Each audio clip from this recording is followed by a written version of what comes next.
This is a PowerPoint on the legendary songs from Festival of Legends. Starting, of course, with Death Knight and Climatic Necrotic Explosion. This card is a lot of things. It is a triple rune rainbow card that effectively has ruined Death Knight, in my opinion. I know that's a big statement considering it came from the second expansion of Death Knight. However, Blizzard has been obscenely pushing for Rainbow Death Knight to be playable because of Climatic Necrotic Explosion, to the point that Blood, Frost, and Unholy Death Knight have all suffered immensely because of it. They are absolutely terrible, to say the least. Blood Death Knight is one of the most beloved decks to exist in the last few years. It is like a control player's dream, and they have not supported it. They gave it a few cards this expansion, don't get me wrong, but it hasn't gotten a triple Unholy card, or triple Blood card at all. We haven't got a triple Unholy card, we haven't got a triple Frost card, we just keep getting Rainbow support, and a lot of people are really annoyed by it and tired by it, and I'm one for it.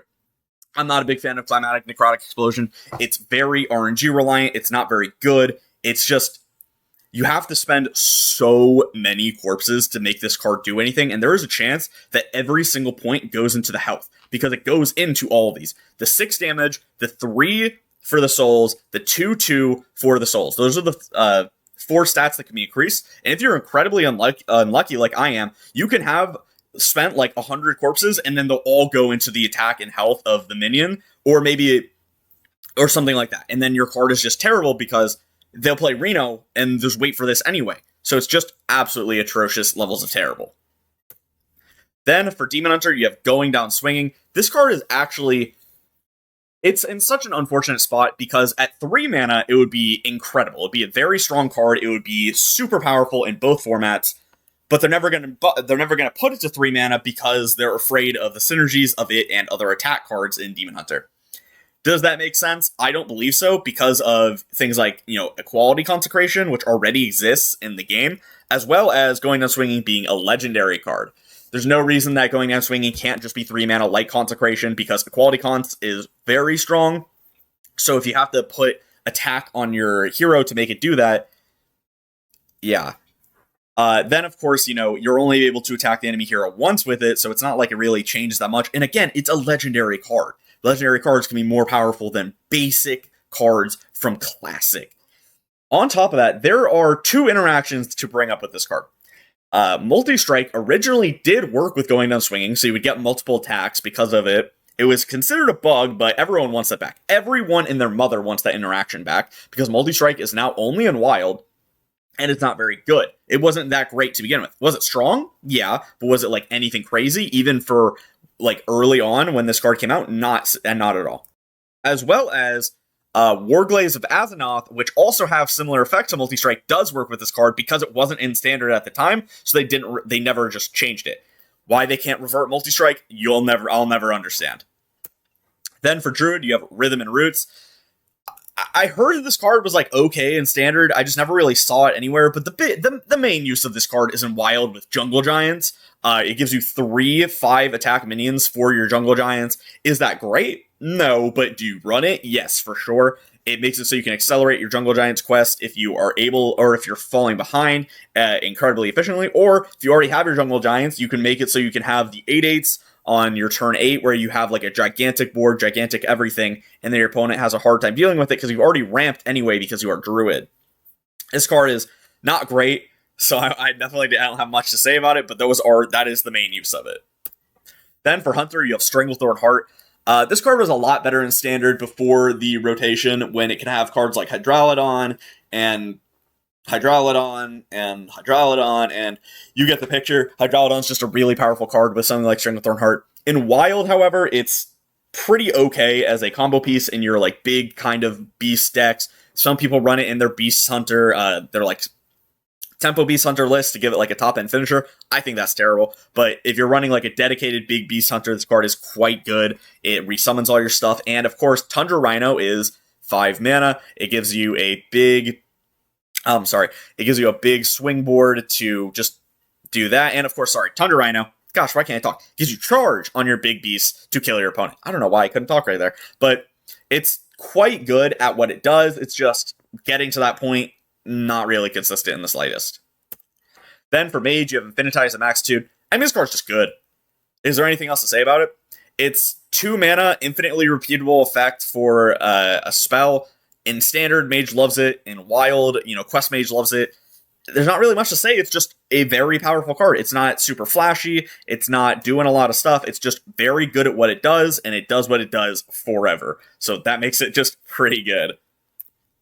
Then in Paladin, you have Starlight Groove. This card is so bad. When it first came out, people thought it was going to be really good, and then it just came out that it was really useless. You don't have enough holy spells to make this work and be worthwhile, because you have to have strong holy spells with this. Using, weak holy spells with this doesn't really make sense, because you have to run weak holy spells, so you have to have a lot of strong holy spells, and you don't really have that.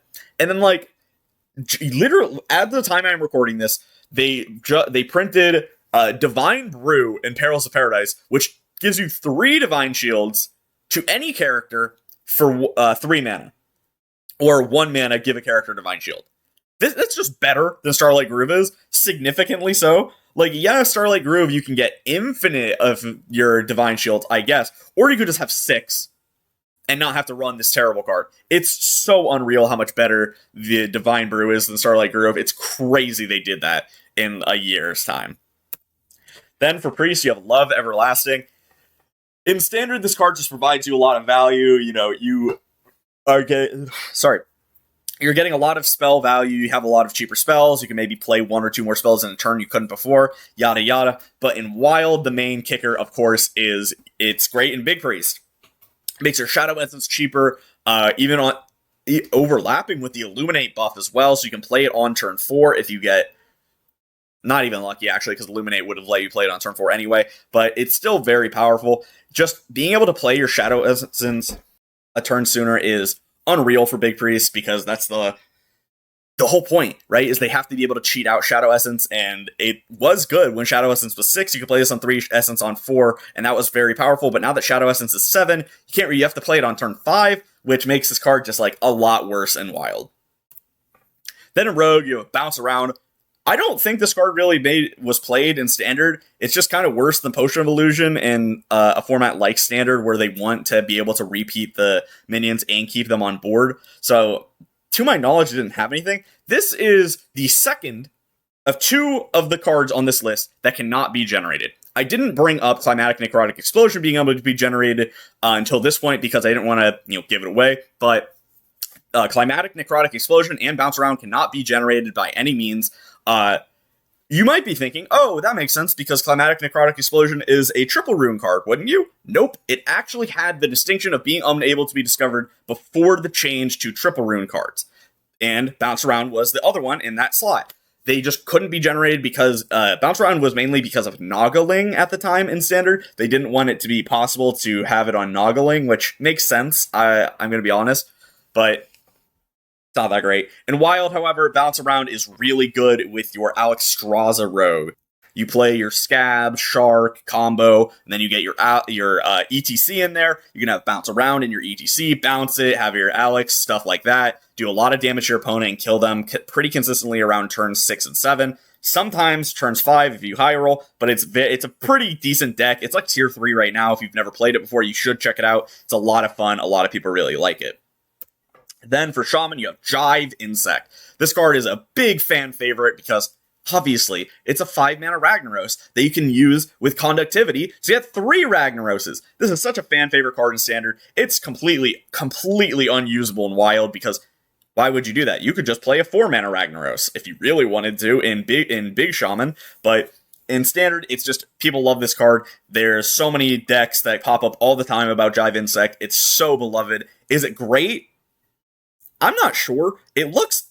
If people are playing it as much as they do, it has to be somewhat decent, so I can't really say on that, but it's a little weird, in my opinion, at how a deck like this works, but I don't know. It's probably not that bad, but I don't play that much Standard, and it's not been around long enough for people to really have explored it fully, because it hasn't even rotated yet for me to know what it did. But it's cool. I like it. Summoning Ragnaros will always be awesome for anyone.